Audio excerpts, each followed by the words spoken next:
Okay, so a lot of you are probably familiar with the term of spiritual bypassing, toxic positivity, avoidance, emotional overwhelm, all of those words. So here's the thing about language: it is terms and words used to describe something well enough so we can all know what we're talking about and feel into a thing and relate.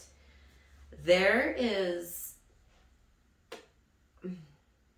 So there's the left side of our brain and the right side of our brain. There's our mind, there's our soul, there's our body, there's our spirit, there's our aura, there's our DNA. Like, there are worlds within, from skin to skin. And so emotions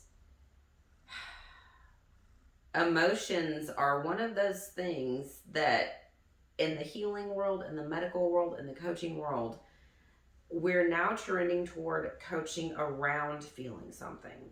So before your body can feel the gravity of something, it's almost like avoidance from a trauma informed place.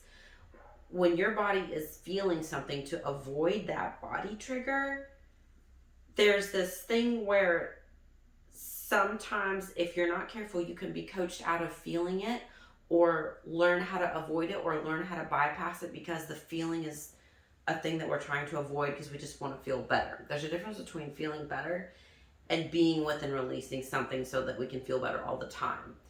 Bypassing is almost like a band-aid. It's almost like a spiritual band-aid where you learn to reroute your mind quickly to assign a meaning to something before you can feel it so that you can feel differently about it and not experience it at all. And there are just some things we're meant to feel as humans that has been lost in several cultures, but it's coming back. And so this is where meditation comes in. This is where sitting with self comes in.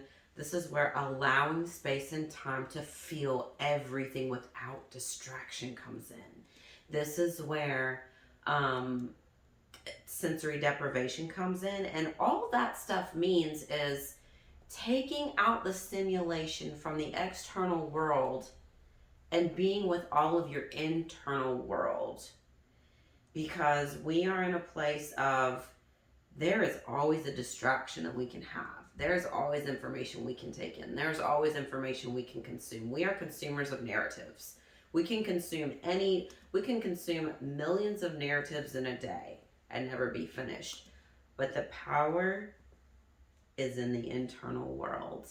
And taking the time and the space to sit with that is where all of the healing starts and all of the power begins. This is where manifestation begins, and it starts with feeling all of the things that we've been avoiding.